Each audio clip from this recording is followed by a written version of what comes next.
আব্বা আব্বা বাদ দে, তোরা দুইজনে মিলে কি শুরু করছ? আব্বা কি করছি? আপনি মরেন নাই? ও আব্বা ভালো আছেন না? ও, আমি মরলে তো তুই খুশি হস তাই না? আমি মরলে যে আমার ধন সম্পদ আছে এটা ভোগ দখল করে খাইতে পারবি? হ্যাঁ, ওরে হারামজাদা। আব্বা হ্যাপি না আপনার পোলা খুব আফসোস করে যে আপনার বয়স তো জানেন না, গ্রামে মনোরঞ্জ দিকে আপনার বয়স কত? আব্বা আপনার বয়স কত? আমার বয়স আমার বয়স 13 বছর। কি বলছে? 13। বলবো না। ও বাকিটা মুই কই দিলাম, সমস্যা নেই। কেন, তোমাকে কোনো সমস্যা? না, কোনো সমস্যা নেই আব্বা, আপনি বলেন। এই হারামজাদা, আমি মাইয়ার বাড়িতে একটু বেড়াইতে গেছিলাম, মাত্র 3 মাস ছিলাম। এই 3 মাস পরে গ্রামে ঢুকতে না ঢুকতে নানান জনের নানান কথা কইতাছে। হ্যাঁ, একেবারে আমাকে নামে তো সিসি ফেলায় দিছ।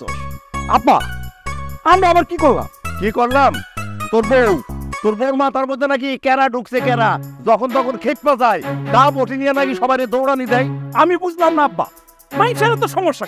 বউর লোকে আমার ঝগড়া লাগে, বউ আমার দাবড়ি নিয়ে দৌড়ান দেয়। সমস্যাটা আমার আর আমার বউয়ের। মাইসে যদি মাঝখানে পড়ে থাকা তাদের কল্লারে বাঁচাইতে দিয়ে যদি দৌড় দেয়, এতে আমাকেও তো কোনো সমস্যা নাই। হ্যাঁ, আমাকে কোনো দোষ আছে? না না, ঠিক বল। হইছে বুঝছি, আর কই দইব না। ওই তোর বাটপার মামা নাকি বাড়িতে আইছিল, তোরা দুইজনে মিলে নাকি চালাকি কইরা আরে খেদাইছিস। এই যে আজকে আদলা কথা বললে ফেলাইছেন, আমরা সালাকি করে কিছু করি না। আমাকে ঝগড়া দিকে ডরে ফেলাইছি। হ্যাঁ কোন করে? হ্যাঁ ওইটাই আব্বা, আমার বউ যেটা বলছে এটাই সত্য। এই একটা জিনিস আমি বুঝলাম না, তোকে স্বামী স্ত্রীর মধ্যে 2 দিন পর পর ঝগড়া লাগে কেন? আব্বা আমি তো বুঝলাম না, তোমার কি বয়স হয়েছে? এমনি এমনি তুমি বড় হয়েছো। হ্যাঁ, ঝগড়া কেন লাগে স্বামী স্ত্রীর মধ্যে এটা তুমি জানো না? না বিয়া করো নাই তুমি? কি কইলি? ওরে হারামজাদা, আমি তো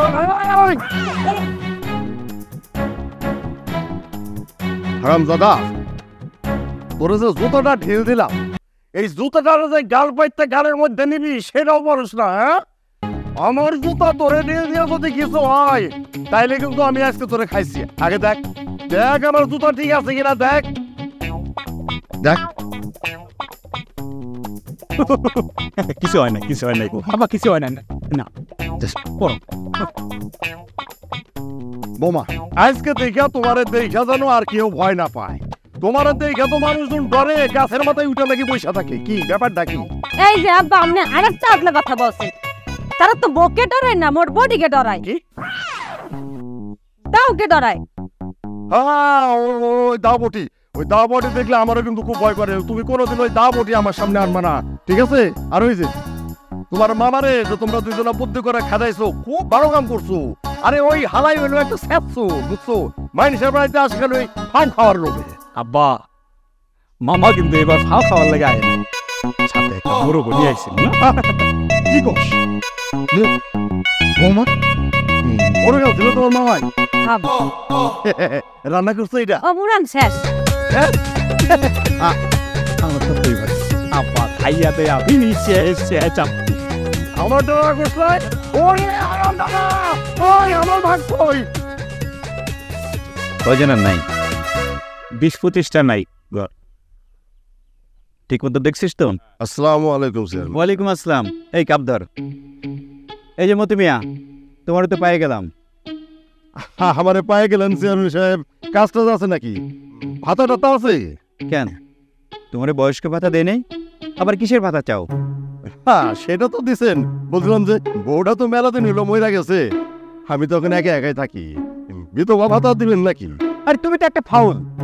এই বউ মরলে স্বামী কোনোদিন বিধবা ভাতা পায়? আরে স্বামী মরলে বউ বিধবা ভাতা পায়, এইটাই নিয়ম।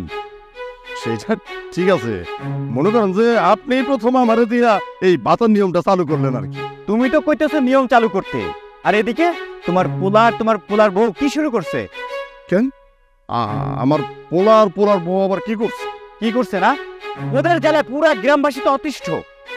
আরে পূর্বপাড়ার নয়ন তোমার পোলার কাছে টাকা পায়, টাকা বারবার চায় কিন্তু সে দেয় না। একদিন তোমাদের বাড়িতে গেছে, সে তো জান নিয়ে পালায় আইছে। আরে তোমার পোলার বউ দাও দেওয়ারে ধাওয়া দিছে, তোমার পোলার বউরে সামলাও, নাইলে কিন্তু বিপদ আছে। ঠিক আছে, আগেও বলছি, বাড়িতে গিয়া অহনো বলবো নি। আরে মেয়ে কয়টা বলবা? তোমার পোলার বউ সুন্নতে খাতনা খাইতে গেছিল দক্ষিণ পাড়া চর গ্রামে। সেদিন দাওয়াত খাইতে গিয়ে তোমার পোলার বউ কি করতে জানো? আমার নাম দিয়ে একটা ইটটাকে র্যাপিং করে গিফট হিসাবে দিয়ে আসছে। কি কোন চেয়ারম্যান সাহেব, আমার পোলা ইট দিছে? হ্যাঁ হ্যাঁ, র্যাপিং এর মধ্যে ইট দিছে। আমি আজকে বাড়িতে যাই, ওরে এমন পিটন চেয়ারম্যান সাহেব, বুঝলে যাইবো সব বদমাইশি করা। হ্যাঁ, আর হারামজাদা কত বোকা মাটিটা ঢেচোকা পড়ে নাই, ওই ইট দিতে গেছে। জানেন চেয়ারম্যান সাহেব, একটা ইটের দাম কত? একটা ইটের দাম হইলো 15 টাকা। হারামজাদা তো দেখতেছে আস্তে আস্তে এইভাবে সব দিতে দিতে দিতে আমার একদম ধ্বংস করে ফেলাইবো। ওই মিয়া, কি কইলা? তোমার পোলা একটা ফাউল আর তুমি সেই ফাউলের বাপ। এই ধর তো, এটা ধরে আমরা বিচার করুম। ধরাধরি দরকার নাই। আচ্ছা ঠিক আছে, আমি এর বিচার করুম, আমি করুম। ঠিক আছে, তুমি বিচার করবা করো, কিন্তু তোমার বিচার যদি আমার মনোভূত না হয় আমি তখন বিচার করব। এমন বিচার করুম তোমার পোলার বউ আর এইরকম 2 নাম্বারই করতে পারবে না। যাও। আসসালামু আলাইকুম। ওয়ালাইকুম আসসালাম। দে, গ্রামে যদি এরকম আর 4টা বাড়ি থাকতো না, পুরা গ্রাম একদম অতিষ্ঠ হয়ে যেত। ও, এই জায়গায় আরাম করে বসে আছোস না? আর আমি সারা মহল্লা তোরে খুঁজে বেড়াইতেছি। হ্যাঁ, এই হারামজাদা, তোর এত বড় সাহস কেমনে হইল যে তুই দাওয়াত খাইয়া সেই জায়গায় চেয়ারম্যানের নাম লেখাই দিছ? এই তোরে আস্তা একটা ইট দিয়ে দাওয়াত খাইতে কইছে কেডা? আপা, আস্তা ইট নেই নেই তো, অর্ধেকটা ইট নিচ্ছি। বুঝছি, কিন্তু চেয়ারম্যান তো তোরে খুঁজে বেড়াইতেছে। তোরে পাইলে না একদম জাত পিটাইবো কইলা। কি করতেছ আব্বা? চেয়ারম্যান আমার খুঁজতেছে মানে? আব্বা, চেয়ারম্যানের হাত থেকে আমার বাঁচা। তোরে বাঁচাইতে পারি। আগে এক কাজ কর, তোর বোন লাগে মিটমাট কইরা হালা। তোরা এই যে দিন রাত ঝগড়া করছ না, এটা কিন্তু মাইনসে দেখে ভয় পায়। আব্বা যে কি কও, মানে ঝগড়া কি আমরা সাথে লাগি? আসলে ঝগড়াটা লাগিয়ে থাকে আব্বা। এই ঝগড়া লেগে যায় মানে? কেমনে লাগে ঝগড়া? হ্যাঁ, সারাটা জীবন কি ঝগড়া ঝাঁটি করে কাটাবি নাকি? আরামাইশ কিছু করা লাগবো না? ওরে হারামজাদা, একটা কথাই আছে যে আঙুল যদি পয়সা যায় ওই জায়গা থেকে কাইটা ফেলাই দিতে হয়, তারপরে সবকিছু ঠিকঠাক হয়ে যায়। আব্বা, এই তোমার কথার আগামাথা কিন্তু আমি কিছু বুঝতেছি না, একটু যাই রাখা শোনা। আমি সুন্দরী একটা মাইয়ার সন্ধান পাইছি। আব্বা, এই বয়সে তুমি বিয়ে করবো আবার? হারামজাদা, একটা চটকারি দেবো, আমি বিয়া করব। তোর বিয়ার লাইগা মায়া খুঁজতাছি। এটা কি বলতেছ আব্বা? আমার তো একটা বউ আছে, একটা বউ থাকতে আবার আরেকটা বিয়ে করবো? আচ্ছা, যদি বিয়ে করি তাতে লাভ কি আমার? লাভ আছে, টাকা পাওয়া যাইব, টাকা নগদ 20 লাখ টাকা। আব্বা, আবার কত কত? 20 লাখ। আব্বা, 20 লাখ সবই তো ঠিক আছে, কিন্তু তোমার বউ যদি আমার ধ্যাতানি দেয় আবার? এ গাধা, বউ জানলে তো তোর এটা পানি দেবো। হ্যাঁ, জানবো কেমনে? শোন, কেউ কিছু টের পাবো না, তুই চুপচাপে যা করার আমি করবো। টাকাই হলো সবকিছু, মনে রাখিস। 20 লাখ টাকা। তাহলে ঠিক আছে, আমি এখন যাই। হাওয়া করে তাকাই আসুস কেন? একটা কথা শোন, টাকাই হইলো সবকিছু, টাকা না থাকে না কোনো দাম না। এই টাকাই হইলো পুরুষ মানুষের একটা আলাদা শক্তি।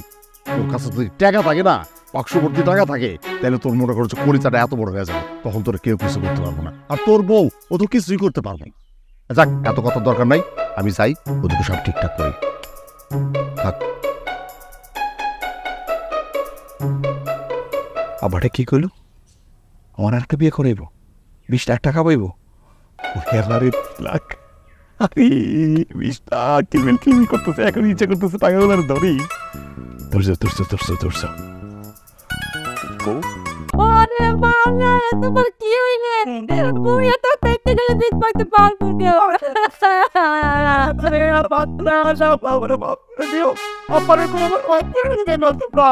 বলছো না, ওই যে বারবার না এত বই বলছি, কিন্তু কিস্তি সব কি বসবে? হ্যাঁ, কেমনে সে কি হয়েছে? তা কেমনি হইছে এত কইতে পারবো না। কি সমস্যা? পেটে ব্যথা, বাঁচতে